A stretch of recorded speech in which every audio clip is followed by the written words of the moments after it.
Yo, what's up, guys? Jeff here. And if a girl ever says, "Hi, we need to talk," or "Can we talk?" that's not a good thing.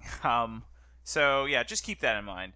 Anyway, got some Warzone gameplay today, and this is the last Warzone gameplay I have on my hard drive, and I don't have Modern Warfare right now, so I don't know when the next time I'll play it will be. And this game wasn't too crazy. Like, I didn't get a lot of kills necessarily, but I feel like I had some clutch plays in other ways.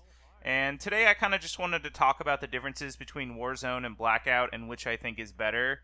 And I'm just going to come out and say it. I think Blackout is a better slash more skill based and fun experience than Warzone. And I kind of want to talk about why I think that. And we'll start with the biggest thing about Warzone. And I think it's the fact that there's create a class and a BR, and just like what that kind of takes away from the experience and like what a BR should be. Because, like in Blackout, for example, you just find what you have and you work with what you got and you make the best of, whatever situation you're in. And then in Infinity Ward's BR, like, you literally just wave a magic wand and get your perfect class. And I don't know, man, it just kind of rubs me the wrong way. And it's just very, like, it's very Infinity Ward to do that, Like, all the multiplayer maps have safe spaces, and there's just like a lot of newbie stuff. And then in multiplayer, you can do like amped riot shield 725 and just fucking cheese people. And like that cheese in multiplayer with the riot shield and 725, like, in my opinion, that's worse than getting noob tubed in Modern Warfare or getting one shot headshotted by the MP40 in World at War. Like, that's easily the most like cancer thing I've ever seen in a Call of Duty. And like, they could completely get rid of that if they just did it where amped and overkill were in the same perk slot, so you could only pick one, right? And then, like, obviously if you run specialist, you can, like, have both perks at once and stuff, but you have to get a couple kills to at least have that. And like, I played so much Search and Destroy, Modern Warfare Search and Destroy with Handler, and we would just always run into people doing that, man. And it just takes one person on the other team with a shield to completely fuck everything up and just like ruin the vibe of the lobby and stuff. And like, it's been a while since I played Modern Warfare Search, and I might try it at some point, but like, I just kind of want to play other stuff, and I feel like, with you guys and my channel, I can kind of just do whatever I want and you guys will watch. And, it's just as long as I'm having a good time. And, guys, this is a fucking Treyarch year. Like, we got a Treyarch game coming out this year. So, it might be good to just play their stuff too, I know Warzone is kind of in a unique spot where, they're going to support it for the next year or so. And, like, they're going to support it until spring 2021. And then after that, I don't know. But I'm glad Warzone happened. Don't get me wrong. It's a good free to play, and it's basically the new Fortnite. I don't know if that's accurate to say.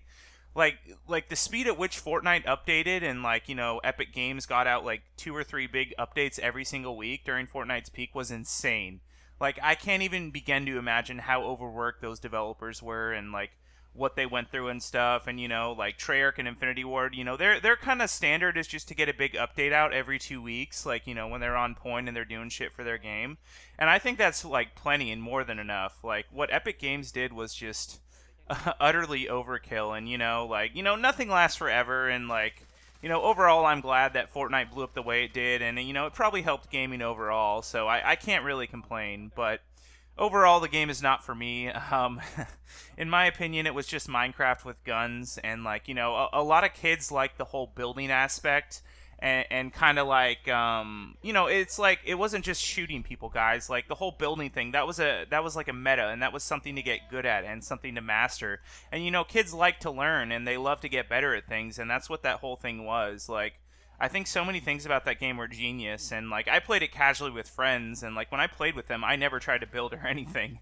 Like, I was a complete bot. But it was enjoyable in the early seasons, and then I saw, like, later on, they started adding more and more crazy shit and upping the ante. And then, like, competitive players got mad, and then there was something about, like, auto aim. And like, I really don't know too much, but yeah, it's a crazy time we're living in, boys. And the year is 2020. We got a new Call of Duty coming out this year. Resident Evil 4 is going to be remade at some point, and I'm just excited for all that. I didn't play Resident Evil 2. Like, I watched my friends play a little bit on PC, and the game looked fucking gorgeous, man. And I'm just excited for whatever Capcom has, and I really hope, boys, this is super down far the line. Oh, I can't talk. You know what I mean. But at some point, I'm assuming they're going to remake Resident Evil 5, and when they do that, I hope they just completely fucking remove Sheva.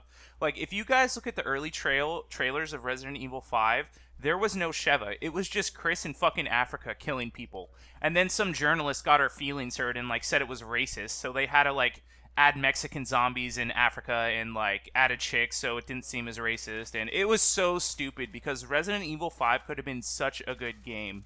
And I know people still like it and the co-op and stuff and this and that, but just, like, coming off of RE4, you know, man, like, I expected so much more than we got. But yeah, you know, and anyway, back on, like, Blackout and Warzone, I definitely went on a bit of a, you know, fucking tangent there. But yeah, overall, I think Blackout is better, and, like, whenever Blackout 2 happens, I'm just gonna be so ready for that shit. You know, I'll definitely give Warzone another chance, and I know there have been some updates since I last played, and, you know, but just overall, I just like the idea of a hardcore battle royale experience, and, like, I don't think Treyarch is ever gonna create a class in their BR. Like, in whatever thing they do next, you know. I just have an idea of how Vonderhaar and all them think, and, like, they're very skill-based people, and they just want it to be satisfying when you win, and, like, you know, like, they want bad players to do well, too, sure, but they don't help them as much as Infinity Ward, for example. And, yeah, guys, anyway, that's about all my thoughts. You'll probably see some more BO3 from me next. I gotta do some zombies with randoms. But that shit is harder than you think because, you know, if I'm on, like, round 15 and then some guy rage quits, like, it's not a gameplay anymore. Like, I only want to play when there's 4 players and, you know, that kind of thing. So, yeah, anyway, guys, thanks for watching, and I'll catch you in the next one. Yeah, but okay, they take your beast mode out. I called it. Okay, get ready, guys. Go to your spot, Okay, get ready. Do it now. No. Oh, did we do it? Yes, we did it, guys. Yes. Fucking A! The cutscene! Yo! Oh my god, that was so much harder than it should have been. This cutscene is so bad on 360. Oh my god. What is this? Oh my god, that's ridiculous! Oh my god. That was so bad. Yo! Wait, so can we do a high round still? Yeah, we can still play.